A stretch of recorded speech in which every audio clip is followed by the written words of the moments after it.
la cause haïtienne juste dans les mois à venir. Parce que la Convention de Lomé a un système qui s'appelle le STABEX.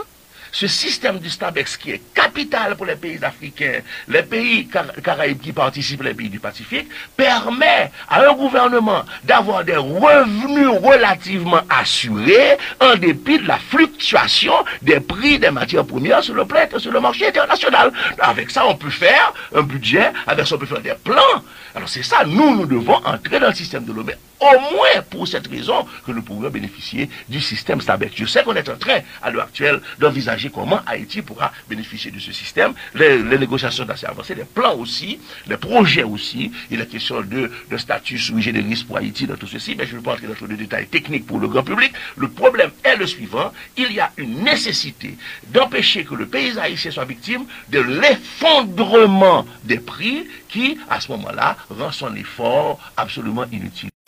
C'est le drame du sucre, mais ça ne s'agit pas d'une production paysanne, mais c'est aussi le drame du café à l'heure actuelle. Et, pour ne citer que deux exemples, et il y a là un problème majeur. On ne peut pas laisser le paysan seul face à ce problème, sinon on le décourage, on le désespère. On comprend en écoutant l'Esti Maniga qu'il soit intarissable sur la question d'une politique globale, une politique d'ensemble pour le secteur agricole.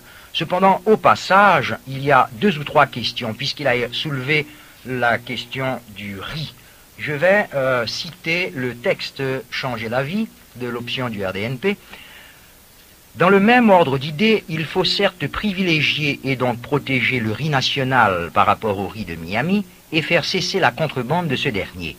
Mais en modulant sur une certaine quantité d'importation régulière du riz de Miami, on peut obliger les producteurs de riz de l'Artibonite à améliorer encore leur rendement et leur qualité pour pouvoir baisser les prix et être plus compétitifs, quitte à les y aider le cas échéant, financièrement et techniquement. Ici encore, on peut, au nom de l'intérêt national, jouer sur les 2 tableaux. Est-ce que le RDNP au pouvoir ne va pas mettre fin à cette contrebande de riz de Miami? D'après ce texte, il n'en est peut-être pas question. Ah non, ce texte est clair. Écoute, tu l'as lu, les auditeurs l'ont entendu. Écoute, tu as bien lu, tu as dit, mais en modulant, attends, il faut, oui, mais, et faire cesser la contrebande de ce dernier, le riz de Miami, faire cesser la contrebande de ce dernier. Donc le problème est clair. Non, nous sommes sur un plan plus général. La contrebande ne peut pas être une politique économique. En aucun cas. Nous parlons d'importation. Nous parlons d'importation. Attends. Faire cesser la contrebande du riz de Miami, oui. La phrase suivante, mais en modulant sur une certaine quantité d'importation régulière. D'importation régulière. Il ne s'agit pas de contrebande. Attends. D'importation régulière de riz de Miami. Importation régulière de riz de Miami. Il s'agirait donc que cette importation de riz de Miami soit soumise, comme le sens le plus élémentaire des intérêts nationaux le demanderait, soit soumise à une taxation. Mais c'est évident, c'est pas le problème de l'importation régulière. Cependant, la question qui a été posée au ministre de la Tour à plusieurs reprises est la suivante.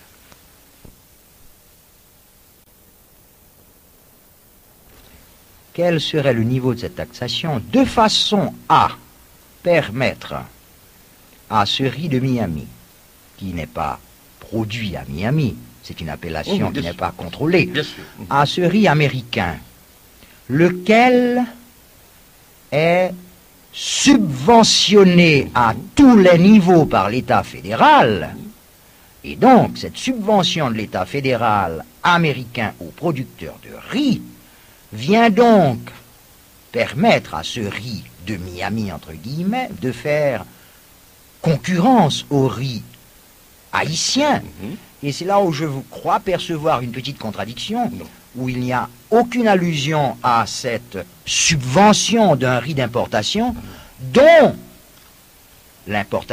l'objectif serait justement de permettre au riz haïtien d'améliorer sa productivité. C'est là où je crois qu'il y a un petit peu de flou dans cette pensée à propos du riz. Je ne veux pas te taquiner sur le riz, mais non, mais le flou n'existe pas. Le flou n'existe pas dans notre texte. Absolument pas dans notre texte, puisque nous sommes clairs à cet égard. Nous ajoutons, voyez, on prend beaucoup de précautions, nous, quand nous écrivons, parce que nous avons la responsabilité de ce que nous disons et de l'interprétation qu'on va y donner. Nous disons, en parlant des producteurs haïtiens, elle est aidée financièrement et techniquement. Autrement dit, pour nous, il y a une politique du riz à l'égard des producteurs haïtiens où il s'agit pour l'État haïtien de les aider techniquement de manière à augmenter leur rendement et financièrement. Financièrement, écoute mon cher Jean, si tu parles de subvention, je pense bien que tu vois que le mot financier peut couvrir très certainement la réalité de subvention dont tu parles. Non, notre souci est le suivant. Je veux qu'on comprenne notre souci. Notre souci est de satisfaire d'une part la demande locale. Or, jusqu'à l'heure actuelle, à ma connaissance, à moins que tu nous montres des statistiques différentes, jusqu'à l'heure actuelle, le riz haïtien ne suffit pas pour la consommation locale. Voilà une première réalité. D'où la nécessité, si l'on veut satisfaire ces consommations locales, d'importer de toute façon. Donc il y a une première réalité. Mais la deuxième réalité pour nous est plus intéressante. C'est pas seulement que nous nous inclinons devant une réalité, à savoir que nous ne produisons pas suffisamment de riz maintenant, alors qu'autrefois, nous exportions du riz. Mais aujourd'hui, nous n'en produisons pas suffisamment pour la consommation, pour le marché national. Donc il nous faut importer. C'est une constatation. Mais deuxièmement, et c'est là qui est le plus important, nous allons utiliser la possibilité d'importer de manière à améliorer, à moderniser la culture du riz haïtien. Parce que, comprends bien, le drame de l'économie haïtienne très souvent est que, je ne parle pas de paresse, c'est pas une affaire de paresse. Il n'y a pas de stimulant de la compétition. Sans le stimulant de la compétition, on continue à produire de la même façon parce qu'on a quelque chose d'assuré, on continue, je dirais presque une routine de production. Tandis que dans le stimulant de la compétition, on est obligé d'améliorer sa position, on est obligé d'améliorer son rendement, on est obligé de suivre les progrès techniques. Puisque nous parlons du riz, je vais te dire quelque chose d'important. Haïti doit être branché sur, par exemple, un institut comme l'Institut international du riz aux Philippines, de manière à suivre tous les progrès qui s'y font et de manière à pouvoir utiliser aussitôt qu'ils ont des résultats tangibles, les progrès qui sont faits de par cet institut de recherche fameux dans le monde entier. Il nous faut être à l'heure de notre monde. Nous n'y sommes pas. Oui, mais nous avons justement une question d'heure à respecter et la difficulté d'être journaliste radio et d'être intervieweur se double en rencontrant Leslie Maniga du danger de tenter de l'interrompre. Et c'est la chose la plus difficile qui existe. Rappelons les numéros de téléphone qui vous permettront de rentrer en contact avec Radio Haïti pour poser des questions à Leslie Maniga. C'est le 733 88 et le 731 11. Appelez le 733 88 et le 731 11 et notre standard vous répondra et vous permettra de poser les questions. Alors, il y a déjà une question. Oui. Juste avant d'y arriver, j'aimerais ajouter un point essentiel.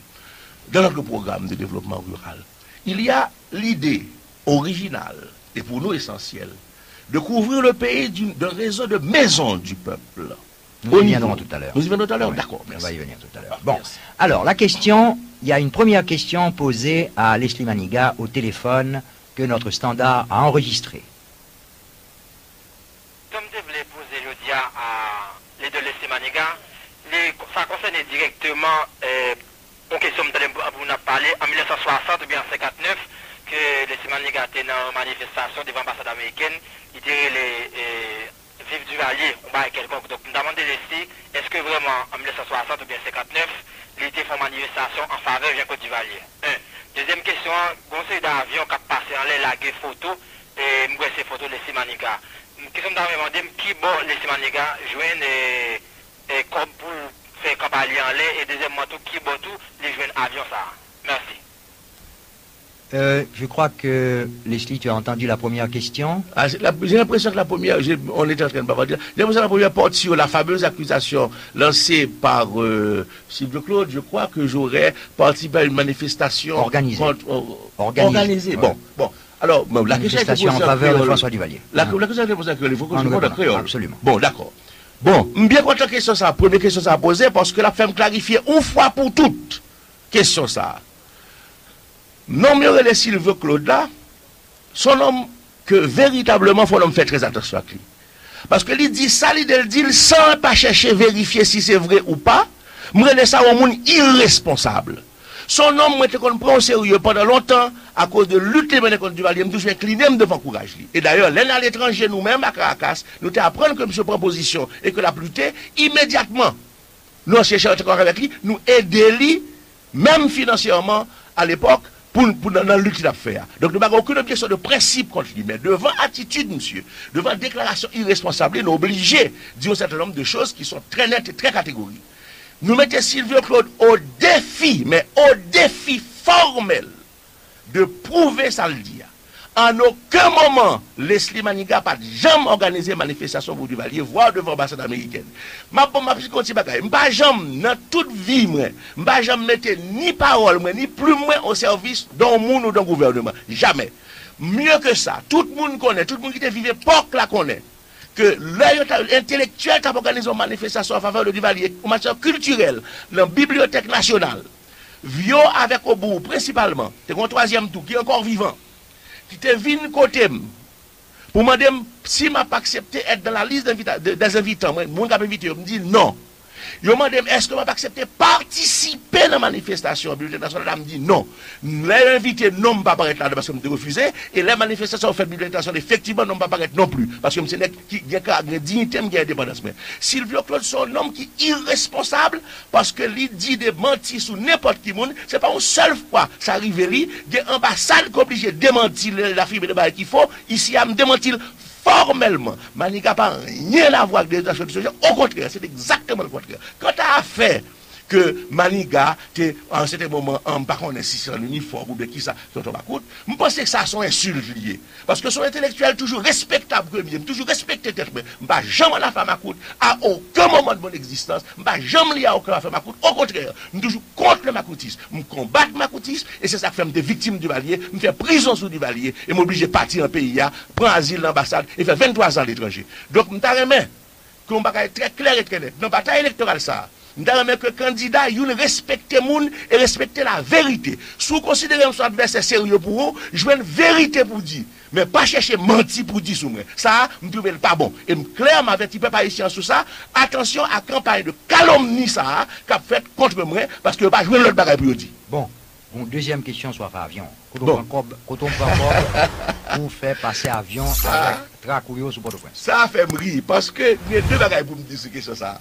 Premièrement, Trac là yo passé, yo la guerre, moun yo content, moun yo saisi, et puis m'entend des correspondants de presse qui disent que moun yo pas content. Partout nous passons, moun yo te content bagaille là, au correspondant de presse dit que pas content, quelque chose de presse qui dit déchiré, etc. Ce sont des choses extraordinaires. Donc c'est une façon de présenter la réalité qui n'est pas conforme à la réalité dominante.